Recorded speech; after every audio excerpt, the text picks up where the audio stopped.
Salut à tous, c'est Gladys, j'espère que vous allez bien. Je vous retrouve aujourd'hui pour une nouvelle vidéo dans laquelle nous allons parler lecture, mais pas que, puisque je vais vous amener avec moi dans mon quotidien. Ça va être une vidéo encore sous un format vlog. J'adore ce format, vraiment il m'inspire beaucoup et je trouve que c'est assez sympa de vous montrer un peu mon quotidien, surtout que je sais que vous l'appréciez également. Bref, aujourd'hui c'est une journée hyper chargée puisque j'ai devant moi énormément de choses dans ma to-do list. Enfin, énormément certes, mais moins que les journées précédentes, et c'est pour ça que je commence ce vlog seulement aujourd'hui alors qu'on est jeudi. J'aurais tellement voulu vlogger toute la semaine et vous montrer vraiment tout ce que j'ai pu faire en termes de papeterie, en termes de bougies, etc. puisque j'ai énormément travaillé sur le lancement de la nouvelle collection. C'est vrai que j'avais préparé beaucoup de choses durant l'été, également au long du mois de septembre, mais il est temps, la collection sort lundi prochain et je pars à Paris demain. Donc en fait je dois tout boucler aujourd'hui. Il faut absolument que je termine d'imprimer et découper tous les nouveaux produits, que je mette les étiquettes et tout sur les bougies, et puis que je prenne les photos des produits. Il faut aussi que je filme la vidéo des parutions livresques du mois d'octobre puisque nous sommes à la fin du mois de septembre et ça c'est incontournable à chaque fin de mois. Bref, c'est un chouette programme de travail devant moi, mais je n'ai pas envie d'oublier de prendre le temps de lire puisque c'est important pour moi et pour mon équilibre, et ça tombe bien puisque cette vidéo est en collaboration avec les éditions Stardust pour la sortie de La fille de la reine sirène en format poche prévu pour le 2 octobre. Donc au moment où vous verrez cette vidéo, vous pourrez retrouver ce livre-là en format poche en librairie. La fille de la reine sirène, c'est la suite de La fille du roi pirate de Tricia Levenseller, également publiée aux éditions Hugo dans la collection Stardust. Ici c'est l'histoire d'Alosa qui va se laisser capturer par ses ennemis pour intégrer leur navire et ainsi pouvoir chercher à bord de celui-ci une carte au trésor bien mystérieuse dont les morceaux sont disséminés un petit peu partout, et l'un de ces morceaux se trouve à bord de ce fameux navire. C'est une mission qui lui est assignée par son père, le roi pirate, qui règne en maître sur les océans, et donc Alosa n'a pas d'autre choix que de suivre cette mission et d'essayer coûte que coûte de trouver cette fameuse carte. J'avais adoré le premier tome pour son ambiance de piraterie qui est géniale, qui est hyper immersive. Clairement, si vous recherchez un livre de pirate, c'est le livre qu'il vous faut. Mais il y avait un petit truc qui m'avait un petit peu chagrinée dans ce premier tome, c'était le fait qu'elle cherchait cette carte pendant très longtemps, et du coup j'ai trouvé le milieu du roman un petit peu lent parce que justement elle recherchait cette carte longtemps. Bah je dis lent, je crois que je l'ai lu en 2 jours, clairement un livre qui se dévore. Mais la fin nous révélait une chose qui est clairement dévoilée dans le titre du tome 2, donc je ne pense pas que je vous spoil quoi que ce soit. La fille de la reine sirène, Alosa n'est pas seulement une pirate, elle est aussi une sirène, et là je sens qu'on va avoir un tournant dans l'histoire et que cette duologie ne peut pas se lire l'un sans l'autre, dans le sens où je pense que ce deuxième tome apporte beaucoup plus sur le personnage d'Alosa, sur qui elle est réellement, sur ses motivations profondes, et clairement j'ai qu'une hâte, c'est de commencer cette lecture. Alors du coup je vais lire un petit peu avant de commencer à travailler. Vous savez, c'est quelque chose que j'aime beaucoup faire lorsque je peux le faire, et du coup je vais prendre un peu de temps pour lire ce matin avant de m'y mettre.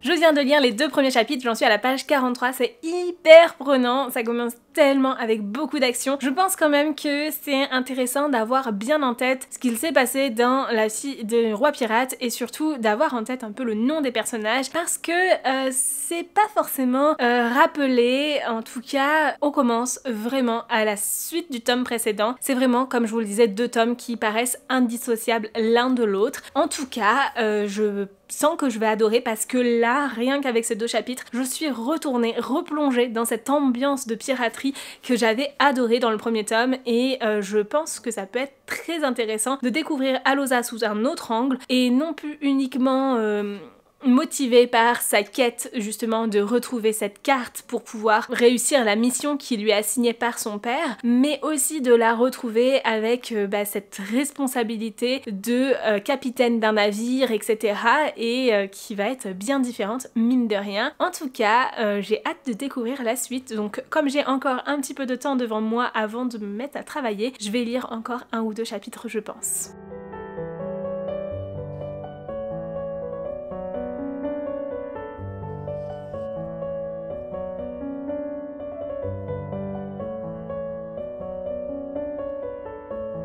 J'ai vraiment bien avancé puisque j'en suis au chapitre 5, déjà à la page 90. Donc je vais m'arrêter là pour le moment. Je vais prendre le temps de travailler un petit peu parce que j'ai des choses à faire quand même, je vous l'ai dit. La liste est longue, mais surtout, ce que je voulais souligner en termes de lecture, j'ai vraiment bien avancé et franchement j'adore. Je pense que je vais préférer ce tome-là au précédent parce que ici, en fait, je trouve que en tout cas, il y a pas mal de choses qui sont soulevées dès le départ et j'espère que ce sera traité par la suite. On nous parle notamment de la nature très sombre des sirènes, du fait que Alosa n'arrive pas à se contrôler sous sa forme de sirène justement, et du coup clairement c'est une chose que j'aimerais beaucoup voir développer par la suite, comment elle va apprendre à maîtriser ça, est-ce que potentiellement elle va pouvoir rejoindre sa mère à un moment donné, la rencontrer et pouvoir apprendre des autres sirènes aussi, enfin franchement j'en ai absolument aucune idée, mais je pense que ça pourrait être un point très intéressant à approfondir par la suite, donc j'espère que ce sera le cas, je vous tiendrai au courant bien sûr. J'apprécie énormément la manière dont est développé l'aspect capitaine de son navire, donc la Vali, parce que je trouve que Alosa est à l'écoute des autres, et surtout il y a une petite fille à bord de ce navire qui est Roseline, qui a 6 ans et qui clairement est très pétillante, très curieuse aussi, comme à peu près tous les enfants de cet âge-là, et je pense qu'elle va apporter beaucoup de dynamisme en fait à bord de ce navire, et clairement j'ai hâte de découvrir un petit peu plus de choses sur cette petite fille bien sûr, mais surtout de la voir évoluer parmi les pirates, etc.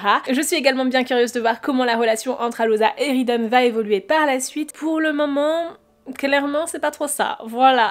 Il est simplement enlevé à bord de son navire à elle et en fait les rôles sont clairement inversés par rapport au premier tome, donc à voir comment ça évoluera. Et surtout ce que j'ai pu souligner là dans le chapitre que je viens de lire, c'est la relation entre Alosa et son père, le roi pirate, qui clairement a l'air de se servir d'elle bien plus qu'on pourrait le croire, et franchement j'ai hâte de voir comment ça va évoluer, est-ce qu'elle va ouvrir les yeux par rapport à cela, etc. Est-ce que c'est réellement le cas, est-ce que c'est pas juste qu'on lui fait croire qu'elle se sert d'elle alors que non, bref, quelle confiance elle peut avoir envers son père, et tout ce monde en fait finalement de piraterie qui est intrépide, qui est très manipulateur, etc., qui me plaît beaucoup. J'adore les livres qui se passent à bord de navires et clairement celui-ci je pense ne fera pas exception. Donc je continuerai ma lecture plus tard, mais là je vais aller travailler parce qu'il y a bien des choses qui m'attendent. J'allais commencer à imprimer et découper tous les éléments de papeterie que j'ai besoin pour pouvoir du coup prendre en photo ces éléments là, et je me suis dit que dans tous les cas lorsque j'utilise mes machines de découpe, j'écoute toujours un livre audio parce que elles font beaucoup de bruit, et du coup j'utilise mon casque qui a une réduction de bruit active qui est juste super appréciable puisque je les entends beaucoup moins, je les entends quand même mais beaucoup moins, et en plus de ça je peux écouter mon livre audio. En ce moment je suis sur une toute autre lecture, mais vu que je suis bien à fond, je vous dis, j'ai déjà dévoré 90 pages de La fille de la reine sirène, et bien j'ai bien envie de continuer à plonger dans cet univers, de le découvrir encore plus, et du coup je viens de me prendre le livre audio sur Audible, donc je vais pouvoir découvrir ça et plonger dedans en écoutant du coup cette lecture. Je lirai aussi en format papier bien sûr, donc comme ça si jamais cette histoire vous tente, vous avez l'embarras du choix pour découvrir cette histoire sous tous les formats puisqu'il existe en format e-book, broché, poche et livre audio. Clairement il y en a pour tous les goûts. Donc je vais continuer cette lecture en écoutant un petit peu de livre audio et je vous retrouve plus tard pour un point lecture.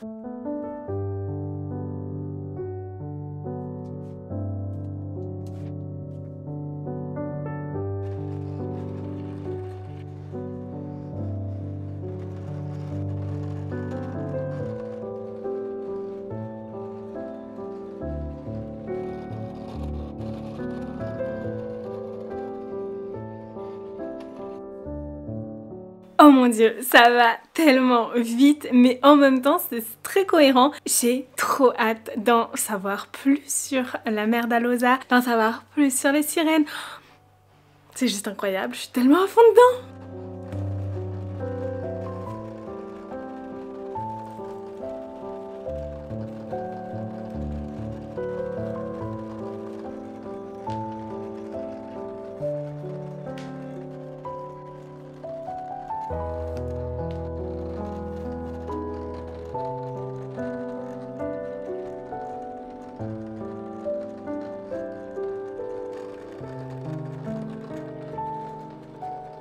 Hello, j'ai un petit peu avancé, j'en suis à peu près à un tiers je pense, et clairement c'est incroyable, il se passe énormément de choses, c'est très dynamique mine de rien, mais clairement on ne s'ennuie pas, c'est haletant, ça donne qu'une envie, c'est de continuer. Donc là comme je suis sur la fin de la découpe des stickers, je vais prendre un peu de temps pour lire parce que j'aimerais beaucoup continuer à lire vraiment en papier aussi. C'est pas la même manière de s'imprégner de l'histoire, et rien que le fait d'avoir les prénoms des personnages écrits etc, je trouve que ça permet de mieux s'en souvenir mine de rien, même si vous le savez j'adore le livre audio et je trouve ce format hyper prenant. J'aime beaucoup le livre papier mine de rien. Que voulez-vous, je suis une lectrice multiformat, mais n'hésitez pas à me dire en commentaire quel est votre format de lecture préféré parce que clairement je pense que j'aurais beaucoup de mal à en choisir un parmi tous ceux qui existent. Je me suis donc munie d'un petit café latte avec du sirop de chocolat cookie, c'est juste une pépite, je ne peux que vous recommander de boire ça si jamais vous ne connaissez pas. Et on va continuer cette superbe lecture.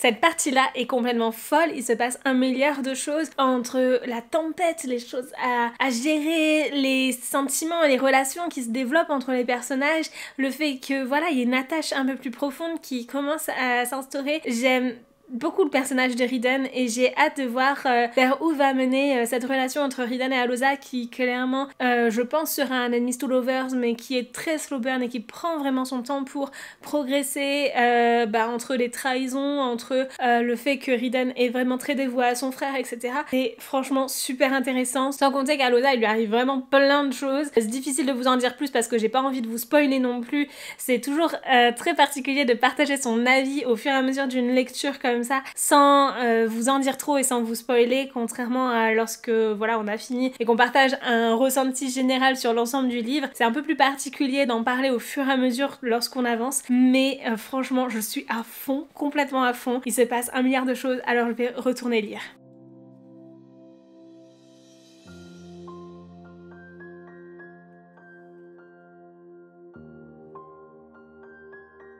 Je vais m'arrêter là pour le moment, j'en suis au chapitre 12, j'ai vachement bien avancé et clairement ils viennent de faire la découverte d'un lieu. Waouh, j'ai hâte d'en savoir plus parce que je pense que ça cache bien des choses et ça va aider peut-être à comprendre plus de choses aussi sur les sirènes parce que pour l'instant on n'entend pas plus que ça parler et c'est vrai que j'aimerais beaucoup que ce soit quelque chose qui soit développé parce qu'on sent que c'est une part de la nature d'Allosa qu'elle craint vraiment et qu'elle n'arrive pas à appréhender correctement et elles ont l'air d'être tellement démoniaques. Mais d'un autre côté, à un moment donné dans l'histoire, on nous a dit qu'il n'y avait pas que des sirènes qui peuplaient les océans et qu'il y avait aussi d'autres créatures dans cet univers. Donc ouais, à voir ce que ce sera, mais très intriguant, je sens clairement que dans ce lieu il va s'en passer des choses. Sur ce, j'ai un peu de travail, j'ai reçu 2 petits colis, du coup je vais faire un unboxing et je vais aussi filmer la vidéo des parutions livresques que vous avez vu du coup dimanche dernier sur la chaîne si tout s'est bien passé comme prévu. D'ailleurs en parlant de choses qui ne se passent pas comme prévu, j'étais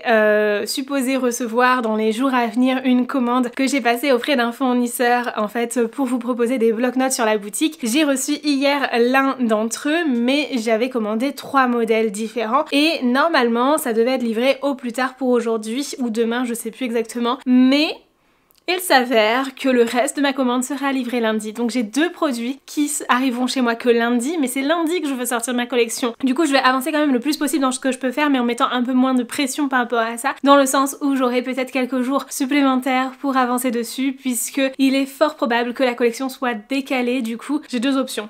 Soit je vais faire les photos, les fiches produits etc. et je ferai une fiche produit avec mon prototype et du coup qui ne sera pas avec le produit final mais le prototype que je modifierai par la suite mais qui permettra d'avoir une fiche produit quand même pour les Patreons qui puissent avoir accès quand même à l'ensemble de la collection le jour que j'avais prévu. Soit je décale tout d'un jour ou deux de manière à laisser quand même une période d'accès anticipé tout en prenant les photos en question lundi. Donc ça on verra aussi en fonction du temps que j'ai devant moi et en fonction de comment j'avance aujourd'hui, mais je vais d'abord aller filmer tout ce que j'ai à filmer parce que la vidéo des parutions livresques c'est une vidéo extrêmement longue à filmer, à tout moment ça me prend bien plus de temps que ce que j'ai prévu.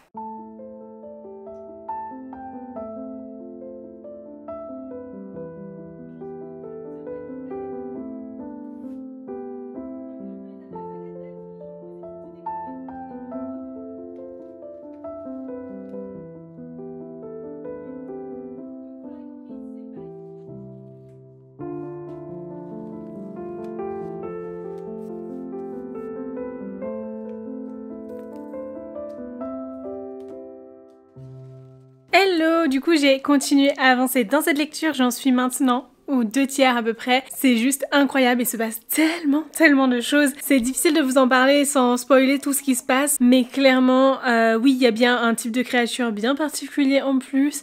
Je m'attendais pas du tout à ça, franchement. On voit que la magie, enfin les pouvoirs des sirènes est très développé, mais pour autant on en a que des bribes, donc c'est très intéressant parce que ça donne envie d'en apprendre plus, mais j'espère qu'on en saura plus par la suite et que tout ne nous sera pas servi sur un plateau à la fin, qu'on va avoir vraiment les choses qui seront amenées progressivement. Et on remarque aussi la vraie personnalité du père d'Allosa, sa fourberie, etc. C'est très intéressant de voir tout ça. J'espère aussi y trouver une évolution de Allosa, voir comment elle va faire son cheminement de pensée par rapport à la trahison qu'elle a vécue ou aux trahisons qu'elle a vécues. Et je me demande aussi ce que ça donnera côté romance, parce que pour l'instant il n'y en a pas autant que ce que je pensais et j'aimerais que ce soit un peu plus développé. C'est vraiment une romance hyper slow burn du coup. Mais d'un autre côté c'est pas plus mal puisque ça permet d'amener les choses progressivement, que l'évolution des sentiments des personnages ait du sens aussi. En tout cas j'adore, les personnages sont juste géniaux. Ça donne vraiment cette impression d'immersion à bord de la Valley et en même temps heureusement que je suis plutôt dans mon canapé parce que ce qu'ils vivent est juste horrible. Voilà, je n'aimerais vraiment pas être à leur place. En tout cas j'ai vraiment l'impression d'être à bord de la Valley avec l'équipage, ils sont juste adorables et c'est le genre de livre où vous savez vous avez un peu ce genre de famille qui s'est construit, enfin la Tropfound Family hein, clairement, et c'est juste trop chouette. Donc j'espère que on continuera à voir ces personnages par la suite. Bref, je vais continuer à avancer dans tout ce que j'ai à faire et je vous en reparlerai plus tard, peut-être demain, parce que je ne suis pas certaine de le finir aujourd'hui. J'ai quand même dévoré ce livre aujourd'hui puisque on en est à la page 240, ce qui est quand même énorme pour un livre commencé ce matin. Bon ok, j'ai pas mal écouté en livre audio, mais j'ai aussi vachement lu en livre papier et je trouve que c'est un livre qui se dévore complètement. Et ça ne m'étonne pas parce que j'avais dévoré le premier tome, comme je vous l'avais dit, je l'avais lu en 1 ou 2 jours, enfin vraiment hyper vite, et pour le coup j'avais pas de livre audio à côté pour le premier tome, c'était uniquement du livre papier et ouais ça se lit tout seul. Bref, je vous en reparle plus tard.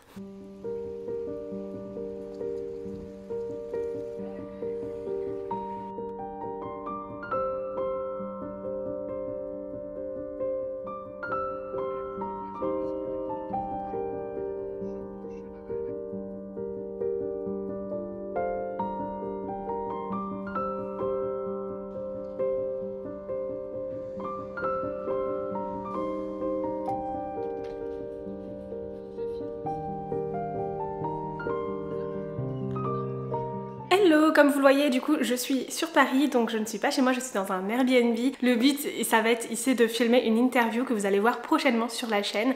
J'ai trop hâte de partager tout ça puisqu'on va découvrir le travail de Loïc Lejalus qui est traducteur de livres et du coup, tout l'envers de tout ce qui est le métier de traduction, etc.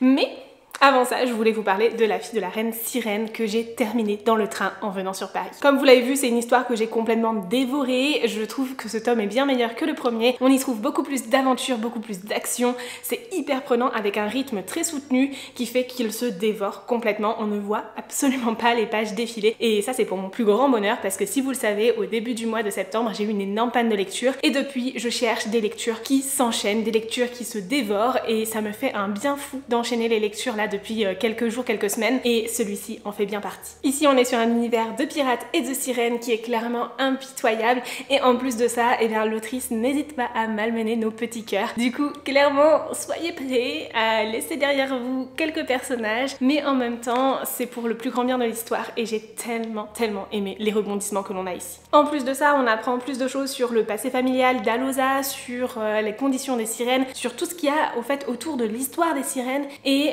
de la mythologie en fait que l'autrice utilise ici, parce qu'elle est bien différente de la conception des sirènes que l'on peut avoir l'habitude de lire. Par exemple, ce sont des sirènes qui n'ont pas de queue, mais qui vont être vraiment très sombres, très manipulatrices, et franchement c'est très intéressant de découvrir des créatures aussi néfastes. En plus de ça, on a une petite romance qui se développe, qui continue en fait par rapport au premier tome. On continue à suivre Allosa et Riton. Clairement tout au long du roman, ils souffrent le chaud et le froid, mais j'aurais bien aimé que cette romance ne soit soit pas autant en arrière-plan de l'histoire et un petit peu plus présente, parce que c'est ce qu'on attend en fait après avoir lu le premier tome. Et j'avoue que j'adore la romantasy où la romance est très présente dans l'histoire. Si justement vous recherchez une romantasy où la romance est un petit peu plus en arrière-plan, bah ça pourrait vous correspondre je pense. D'autant plus qu'on est ici sur un roman young adulte, donc il ne contient pas de scènes explicites, et je sais que ça intéresse certaines personnes. C'est clairement un roman young adulte de fantasy pirate que j'ai tellement adoré, bien plus que le premier tome, et il m'a donné vraiment envie de continuer et de découvrir du coup le spin-off qui est sur Sorinda, la première main d'Alosa, et j'ai bien hâte de découvrir ça. D'ailleurs, je l'ai même commencé puisque je l'ai sur ma liseuse. J'avoue que je m'attendais pas du tout à le finir aussi vite et à vouloir enchaîner tout de suite avec le spin-off. Heureusement que je l'avais sur ma liseuse parce que j'ai le brochet qui m'attend chez moi, mais j'ai commencé du coup. J'ai lu 2 chapitres, c'est franchement pas énorme et pour l'instant j'adore. Sorinda est très manipulatrice aussi et je sens que ça va être très très chouette. Je vous en reparlerai sûrement sur la fin de ce week-end. Je vais essayer de profiter un maximum de filmer du coup le contenu que je suis venue filmer ici sur Paris, et en plus de ça je suis accompagnée de Kimi, donc de la chaîne Kimi Collection. Je vous invite vivement à aller voir son contenu bien évidemment, et je vais essayer de profiter le plus possible de passer du temps avec elle bien évidemment.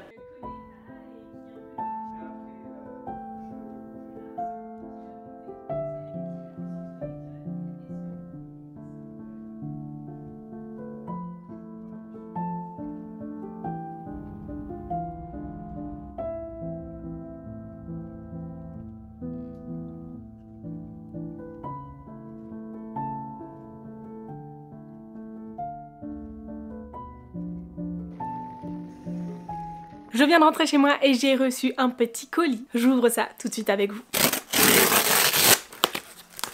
Il s'agit des formats poche de La Fille du Roi Pirate et de La Fille de la Reine Sirène, à l'occasion justement de la sortie de La Fille de la Reine Sirène en format poche le 2 octobre, je vous le rappelle, aux éditions Stardust. Je suis absolument trop contente d'avoir pu recevoir ces formats poche pour pouvoir vous les montrer, puisque si ce vlog est sponsorisé par les éditions Hugo Stardust, c'est avant tout pour la parution poche de celui-ci, La Fille de la Reine Sirène, que je viens de lire. Vous avez mon avis tout au long de cette vidéo, je vais pas me répéter bien évidemment, et n'hésitez pas du coup à foncer en librairie si cette lecture vous intéresse et correspond à vos goûts. J'espère sincèrement que ça vous plaira et que vous apprécierez plonger dans cet univers de piraterie qui, à mon sens, n'a absolument pas de saison, même si certaines personnes trouveront que ça correspond un petit peu plus à l'été. Franchement, ce côté sanguinaire et sans pitié marche très bien en automne aussi. Bref, je suis absolument trop contente de les avoir reçus. Je n'ai qu'une hâte du coup, c'est que La Vengeance de la Reine Pirate trouve aussi son petit format poche pour compléter la collection et que vous puissiez aussi le découvrir. Alors un grand merci encore une fois aux éditions Hugo Stardust d'avoir sponsorisé cette vidéo. Ils sont absolument trop mignons, j'adore les formats poche. Je trouve que c'est un format qui, en plus d'être très abordable puisqu'on est clairement sur 7,90 € le tome, ce qui n'est pas très cher pour pouvoir lire honnêtement, c'est aussi un format qui est hyper confortable à lire. J'avais envie de vous parler un petit peu de La Vengeance de la Reine Sirène. J'ai pas autant avancé que ce que je pensais, honnêtement j'ai pas énormément lu dans le train. J'aurais aimé lire beaucoup plus que ça, mais la bourreau du travail en moi a décidé de faire du montage vidéo le dimanche matin.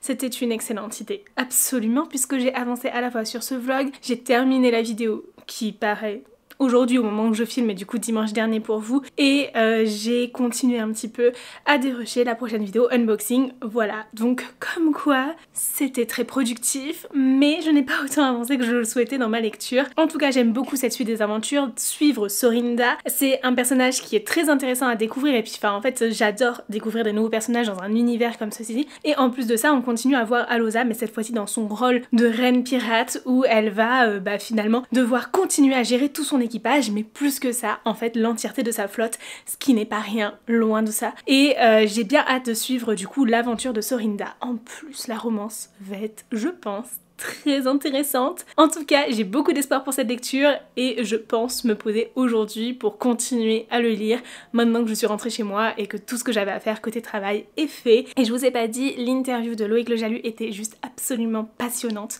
J'ai adoré discuter avec lui, on a papoté toute l'après-midi clairement, et j'espère sincèrement que vous serez au rendez-vous pour voir cette vidéo, qu'elle vous plaira et surtout qu'elle vous apportera des clés pour mieux comprendre ce métier un petit peu méconnu de traducteur. Bref, je suis impatiente de monter cette vidéo, même si je sais que ce sera énormément de travail. Du coup je suis bien contente d'avoir pris de l'avance sur les prochaines vidéos à venir sur la chaîne, ce qui va me permettre de libérer du temps pour monter cette interview, parce que ce sont des vidéos qui demandent énormément de travail, mais que je suis toujours enchantée de faire et j'ai bien hâte de continuer cette série. Alors si jamais ces interviews sont des vidéos qui vous intéressent, vous avez la playlist juste ici pour découvrir le travail de Charlotte qui elle est narratrice de livres audio. Elle a notamment lu Force Wing et Iron Flame aux éditions Hugo, mais pas que. Et franchement c'est juste hyper passionnant. Donc n'hésitez pas à me dire en commentaire quels sont les métiers que vous souhaitez découvrir dans cette série de vidéos. Je serai enchantée de pouvoir découvrir aussi ces métiers avec vous. Bref, je vais arrêter ici ce vlog lecture, j'espère que celui-ci vous a plu. N'hésitez pas à me dire en commentaire si vous avez déjà découvert cet univers ou d'autres de Tricia Levenseller. En tout cas, je remercie grandement les éditions Hugo Stardust d'avoir sponsorisé ce vlog et je vous remercie d'avoir regardé cette vidéo jusqu'au bout. Et bien évidemment, en attendant la prochaine vidéo, je vous souhaite de très belles lectures, je vous fais de très gros bisous et je vous dis à très bientôt. Ciao!